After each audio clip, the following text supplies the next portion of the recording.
All right, so today we're taking a deep dive into something you might not expect. Oh, Food preferences. interesting. And get this, our guide is a children's book. A children's book. You got to be kidding me. Nope. It's called This Book's on Fire. And it features this chef, Finn the Frog, Right? who's like super into gourmet cooking, you know? Lazy. Yeah, totally. Like multi-course meals, the whole 9 yards.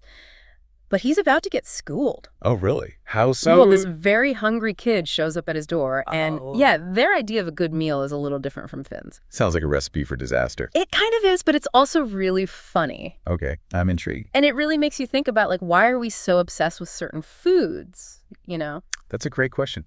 And one that this book kind of tackles in a way. Yeah, and we'll get into all that good stuff. Yeah. How our tastes develop, why we react so strongly to certain flavors. Especially with kids, right? Especially with kids. It's like a whole other ballgame. Okay, so picture this. Finn's all excited. He's going to wow this kid with his cooking. Okay. He starts off with famous Freddy's pastabito. Pastabito. And it comes with imported lily pad. Imported lily pad. Oh, my gosh. Right, like he's already making all these assumptions about what good taste is, you know? Yeah, like it has to be expensive or rare or something. Exactly. But the kid, not impressed. Oh, no. Nope. So Finn's like, okay, round 2.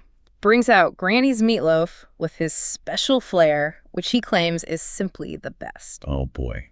I sense a theme here. Right, like tradition equals quality. Plus a good dose of ego, it sounds like. He's really proud of his cooking. Totally. Okay, and it keeps going. Oh, no. He brings out this flame-grilled Brazilian ribeye, Okay, I'm listening. marinated in Don't tell me. pond water. Pond water. Pond water. Okay, well, putting aside the interesting tenderizing technique, this is about when the senses come into play, right? Mm-hmm. Smell can make or break a dish. Oh, absolutely. But here's the thing. The kid isn't into any of it, rejects the green stuff, politely declines. The meatloaf calls the ribeye stinky.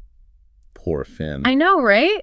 Like his whole culinary world is crumbling. More than just disappointment, it's like rejection, you know? Yeah. Like his identity as a chef is being questioned. That's such a good point. Food is so tied up in our emotions. Right. Think about it. We share meals to connect with people, to celebrate special occasions. It's more than just eating. It's about sharing something meaningful. Okay, so Finn's feeling totally defeated. He's like, fine, grilled cheese it is. Simple, basic. But then he gets distracted, forgets about the grilled cheese, and almost sets the whole book on fire. No way. Yes, smoke everywhere. Finn's freaking out. The kid's jumping in to help put out the flames. It's total chaos. But then, get this. Okay. The kid wants to eat the burnt grilled cheese. What? And they love it. Like it's their favorite thing. You're kidding. Nope. Slightly burnt grilled cheese is the best, they say. Wow. Right. And Finn is just stunned. Like, you're actually going to eat that.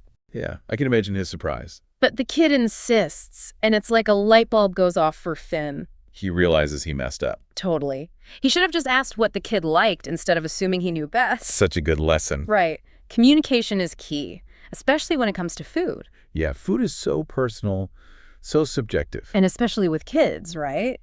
Their tastes are still developing. Exactly. And forcing them to eat something they hate can really backfire. Okay, so that brings up a really interesting question. Okay, let's hear it.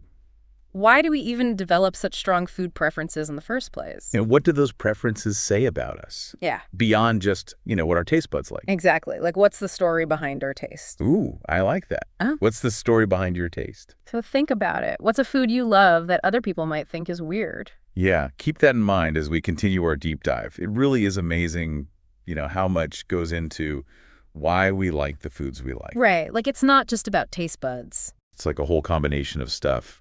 Sensory experiences and psychological associations. Ooh, psychological associations. Now we're getting fancy. Well, think about it. I remember reading somewhere that babies develop a sweet tooth really early on. Makes sense. Babies love sweet stuff. Yeah, and it's because breast milk is naturally sweet.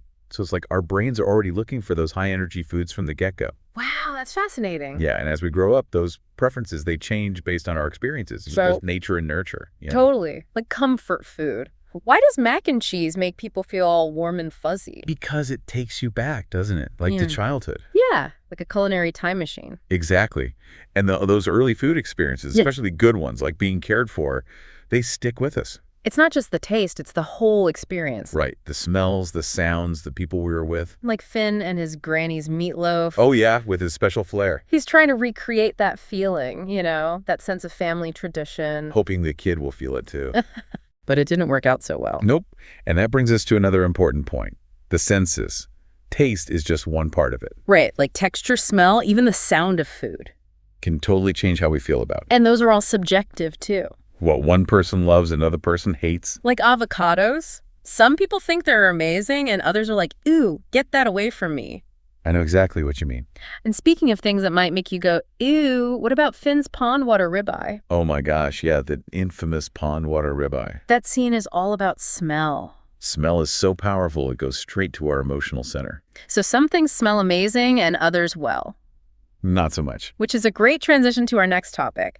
Individual variation. We've all got different taste buds. Like some people are super sensitive to bitterness and others can't get enough of it. It's all thanks to our genes, our environment, even the bacteria in our gut. Our gut bacteria. Seriously. Yeah, it's called the gut microbiome.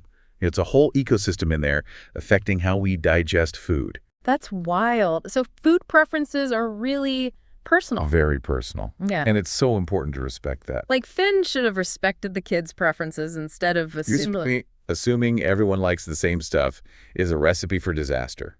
Or at least a burnt grilled cheese. Which is funny because that's what the kid ended up loving. Right. It forced Finn to see things from a different perspective. And ultimately, they both had a better experience because of it. Food is about so much more than just eating. It's about connection and sharing and finding those moments of joy. Even if it's a slightly burnt grilled cheese. Well said. Sometimes the best things in life are the unexpected ones. Now, earlier, we asked you to think about a food you love that others might find a little strange. Did you think of one? Maybe it's something from your childhood or a family recipe. Or maybe something you tried on a trip. Whatever it is, think about why you love it.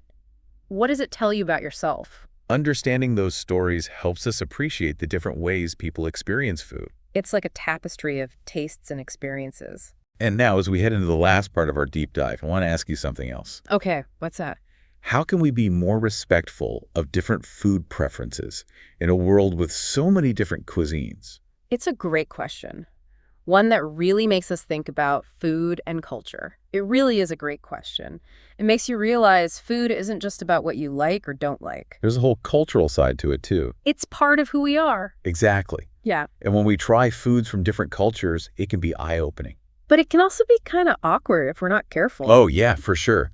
Like, remember when the kid called Finn's ribeye stinky? Yeah. What's normal in one culture can be totally weird in another. And it's easy to judge, Yeah. But if we stop and think about it. Like, why do they make it that way? Exactly. There's usually a reason, a cultural significance. It's about understanding that there's no right or wrong way to eat. It's about the experience and the meaning behind it. And sometimes it means trying things that are outside our comfort zone. Challenging our ideas about what tastes good. Because everyone's different, right? Like you said before, our taste buds are unique. And that's a good thing. It makes food more interesting, don't you think? Definitely. It's like a culinary adventure. Exactly. So as we wrap up our deep dive into food preferences, I hope you're feeling inspired. To try new things. To be more open-minded about food. And to appreciate the incredible variety of tastes out there. Because food is more than just fuel. It's a way to connect with people and cultures. And to learn about ourselves. So the next time you see something you've never tried before, don't be afraid to give it a shot. Ask yourself, what's the story behind this taste? What can I learn from it? Happy eating, everyone!